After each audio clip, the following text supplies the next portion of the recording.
Alhamdulillah sehat ya. Baiklah, sebelum memulai pembelajaran kali ini, marilah kita membacakan doa terlebih dahulu. Membaca doa dimulai.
Bahkan ada yang pingsan gitu kan. Ya, jadi ini merupakan kondisi yang berbeda-beda juga pada setiap perempuan yang mengalami kondisi haid ini.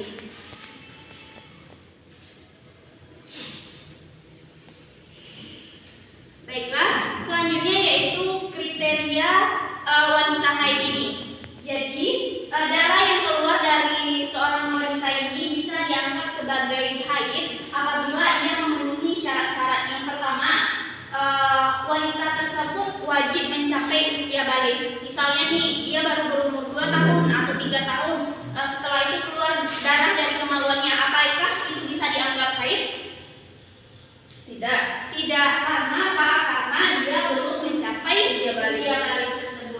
Kemudian darah tersebut keluar sebelum usia menopause. Biasanya usia menopause ini sekitar 50-an, ada 60-an, itu berbeda-beda ya. Jadi kalau memang udah usia lanjut seperti 80 atau 90, berarti itu bukan termasuk kriteria wanita haid. Karena apa? Karena darah yang keluar tersebut harus sebelum dari usianya menopause. Kemudian masa haid ini tidak kurang dari 3 hari. Tetapi ini ada juga pendapat yang mengatakan bahwa haid ini harus 24 jam itu. Jadi kalau misalkan ini sudah memenuhi 24 jam, maka bisa kita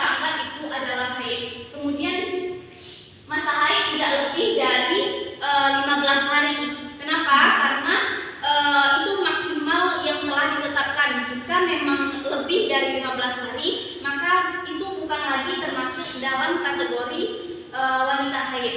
Nanti ada juga sebutan lain sebagai darah yang keluar tersebut. Kemudian darah tersebut keluar secara berturut-turut dan secara misalnya tidak berhenti gitu. Misalnya nih hari Senin, hari Selasa, hari Rabu gitu. Jadi dia berkesinambungan gitu untuk darah haid ini. Kemudian tadi kan kita membahas mengenai istihadah, mengenai taharah ya, yaitu bersuci.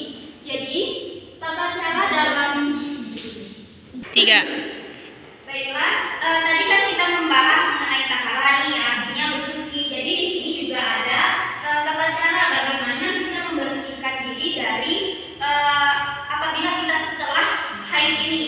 Jadi ini kondisinya apabila darah tersebut telah berhenti. Misalnya nih sudah 5 hari berturut-turut darah haid ini, kemudian dia berhenti, baru kita melaksanakan yang namanya bersuci ini. Apa namanya Nanda? Bersuci untuk darah haid ini? Mandi wajib. Ya, mandi wajib atau mandi besar ya biasanya diucapkan. Bagaimana tata caranya? Yang pertama yaitu niat. Tentunya ya kita harus melakukan niat dari hati dulu. Bagaimana supaya kita ini berniat itu untuk membersihkan diri dari darah haid ini.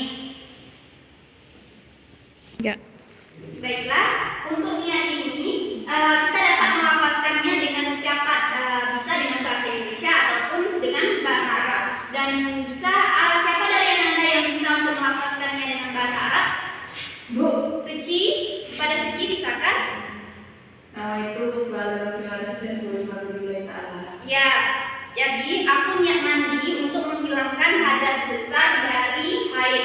Kemudian apa yang kita lakukan yaitu dengan membasuh tangan sampai bersih, kemudian membasuh kemaluan, membasuh seluruh tubuh, membilas mulut dan hidung, kemudian menggosok seluruh tubuh dan membasuh kaki. Artinya di sini adalah kita ini membersihkan seluruh tubuh kita ini secara keseluruhan. Untuk lebih bersihnya, tentunya pada zaman sekarang nih, kalau misalkan rambut kita memakai sampo gitu, dan untuk tubuh kita dapat memakai sabun. Jadi hal tersebut dapat lebih membersihkan gitu. Setelah itu baru kita sirami dengan air. Kemudian karena kondisi pada saat itu adalah haid, tentu ada beberapa hal yang tidak boleh kita lakukan atau larangan yang dilakukan ketika kita mengalami haid ini. Yang pertama yaitu kita ini tidak diperbolehkan untuk sholat, baik itu sholat wajib ataupun sholat sunnah. Misalnya nih waktu zuhur sudah masuk kan, sedangkan sebelumnya jam 11 atau jam 12 Ananda ini mengalami kondisi haid, otomatis waktu zuhur, waktu asar selanjutnya Ananda tidak diperbolehkan untuk sholat lagi gitu. Sedangkan jika waktunya itu setelah dari waktu sholat itu, maka sholat sebelumnya itu seharusnya Anda kerjakan gitu. Kemudian juga haram berpuasa, baik itu puasa fardu di bulan Ramadan ataupun puasa sunnah. Jadi kita tidak boleh melakukan ibadah puasa. Kemudian kita tidak boleh membaca Al-Quran. Nah, namun hukum ini ada beberapa yang mengatakan membaca Al-Quran ini diperbolehkan jika memang ia adalah seorang penghafal Al-Quran yang harus murojaah Al-Qurannya. Kemudian dia merupakan seorang guru gitu. Jadi kalau misalkan guru ini dalam kondisi haid, tetapi dia memiliki kewajiban untuk menyampaikan amal cara membaca Al-Quran ini kepada muridnya, maka itu diperbolehkan. Kemudian haram membawa atau menyentuh tadi, kecuali yang tadi dijelaskan tadi ya. Kemudian masuk ke dalam masjid, baik diam ataupun berjalan ke sana kemari. Jadi ini juga pendapatnya juga ada yang berbeda. Ada yang mengatakan boleh, karena kan pada zaman sekarang kondisi dari wanita haid ini sudah lebih terjamin ya untuk tidak meninggalkan kotoran haid tadi. Kan sudah ada pembalut, sudah ada lain sebagainya yang dapat benar-benar melindungi wanita tersebut dari meninggalkan kotoran. Jadi ada yang mengatakan boleh masuk masjid, ada yang tidak boleh. Tetapi jika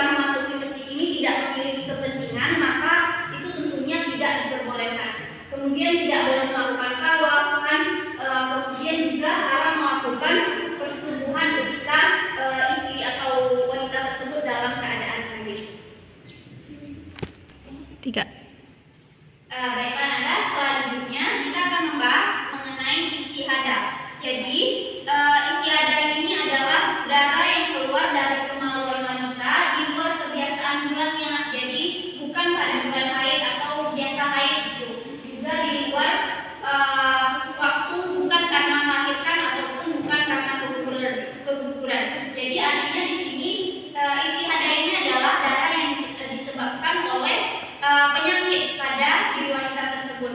Jadi misalnya nih, kalau misalkan kita haidnya itu tanggal 6, kemudian bulan besoknya tanggal 6 lagi, berarti itu bukan istihadah, karena bisa kita tetapkan itu adalah sebagai haid, karena itu masuk dalam kategori kebiasaan hari haid kita gitu.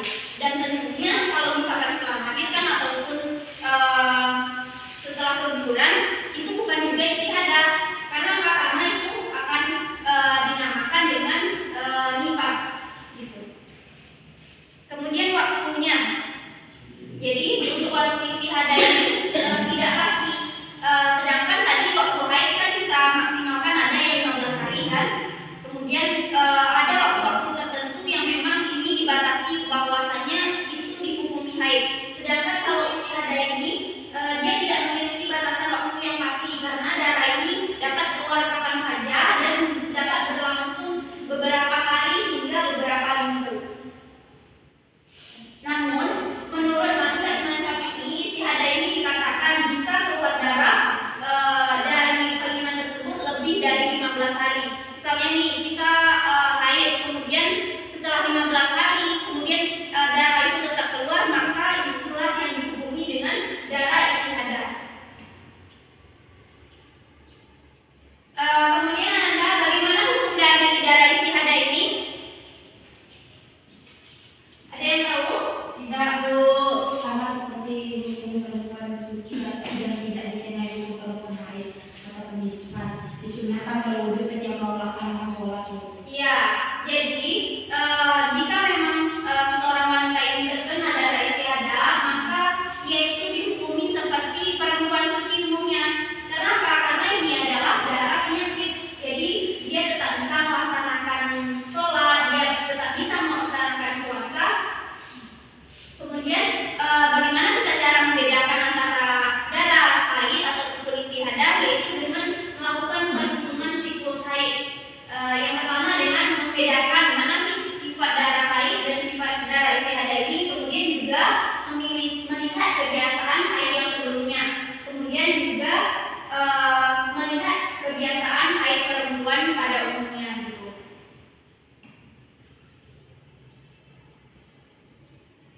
Kemudian yang selanjutnya kita bahas adalah nifas. Nifas ini secara bahasa maknanya melahirkan. Jadi artinya darah yang keluar dari rahim wanita karena melahirkan. Jadi walaupun anak yang dilahirkan itu belum berwujud manusia ataupun belum sampai umur kandungannya atau dikatakan keguguran gitu, tapi dia tuh sudah berupa darah kental atau segumpal daging gitu. Jadi makanya itu dinamakan dengan nifas, karena terjadinya pada masa karena kehamilan ataupun karena setelah melahirkan tadi.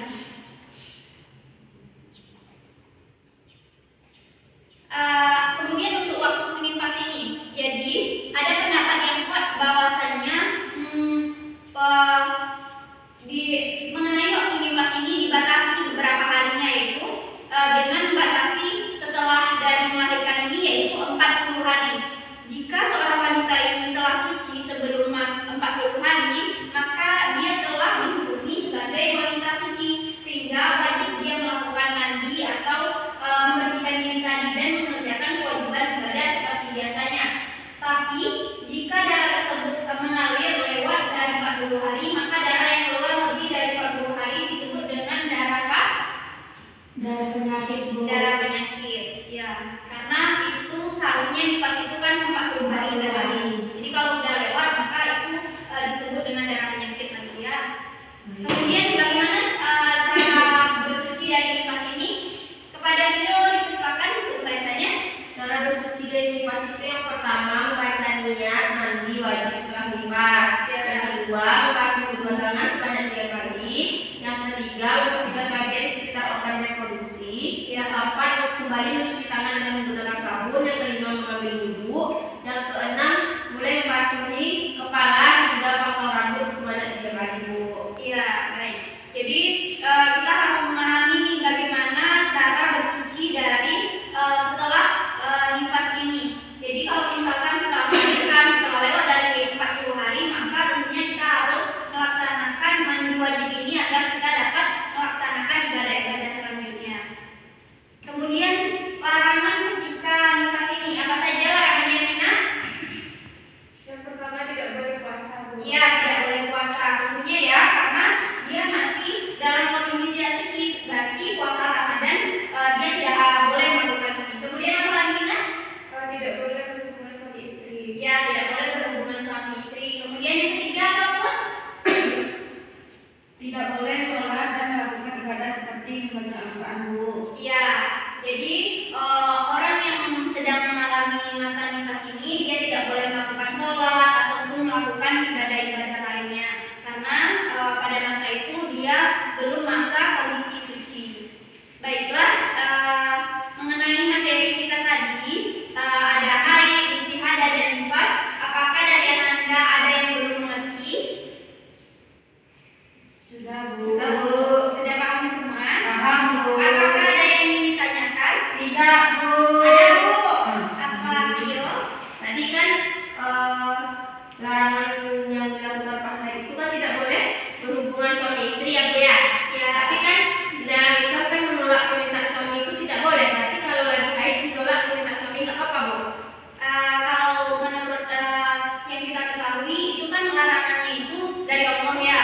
Jadi sebaiknya memang seorang suami itu harus mengerti kondisi bagaimana wanita itu dalam 1 bulan pasti ada kondisi dia tidak memungkinkan untuk melakukan hal tersebut. Jadi kalau misalkan haid, istihadah ataupun nifas, maka sebaiknya hal-hal tersebut dihindari karena memang peraturan yang dibuat oleh Allah ini agar menyelamatkan kita dari hal-hal yang tidak kita inginkan gitu. Baik, Bu. Terima kasih, Bu. Baiklah, terima kasih juga pada Vio. Selanjutnya nih, kalau Anda sudah mengerti, kita akan melakukan evaluasi pembelajaran kita ya. Ya, Bu.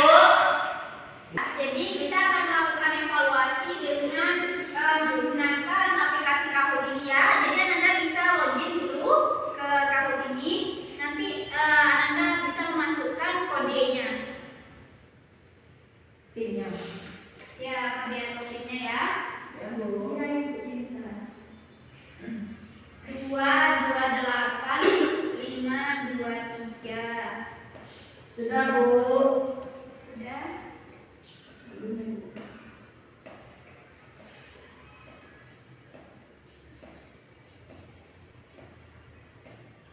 Sudah yang bergabung satu ya. Sania udah bergabung Sania? Belum, Bu.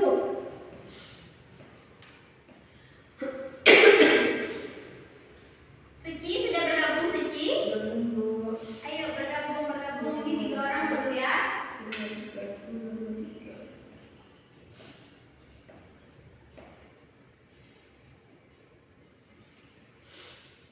Bu, nama Bu.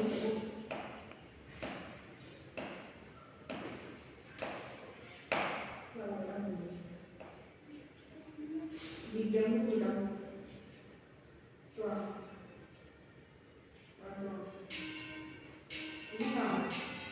Sebanyak ini banyak. Sudah bergabung semua? Sudah, Bu. Sudah, kita mulai lagi. Oke, Ya. Bu. Kucing kerja mau jadi. Sudah siap ya? Ya, Bu. 1, 2, 3.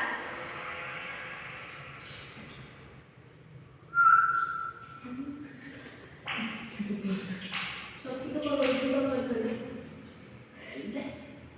Haid adalah Sesuatu bukan Anda. dari pagi.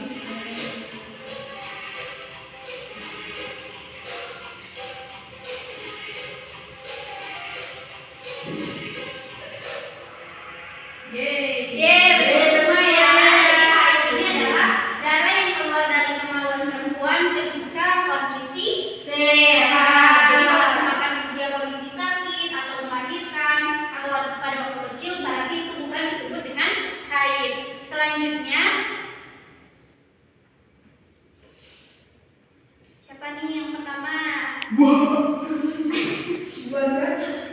Darah yang keluar setelah wanita melahirkan disebut apa?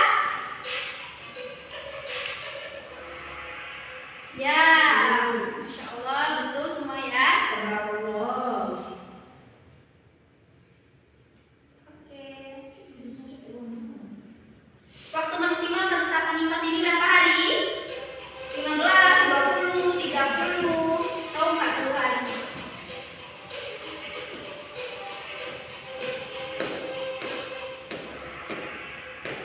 Ya, 40 hari. Kirain bakal ada yang 15 hari ya.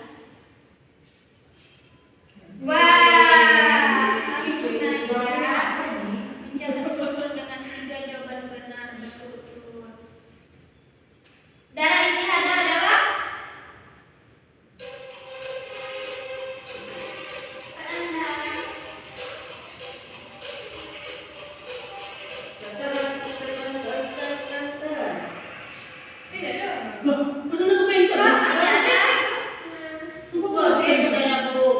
Kok gitu ya? Ya, kita lanjut ya. Kok bisa kayak gitu ya? Selanjutnya, berikut ini merupakan ketentuan ketika istihadah. Apa ketentuannya?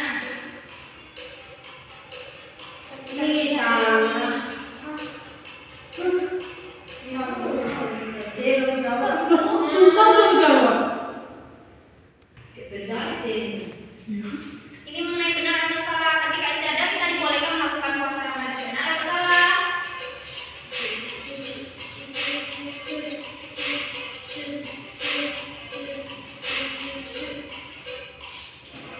Sumpah. Ini memang tidak mudah. Ini biasa dulu.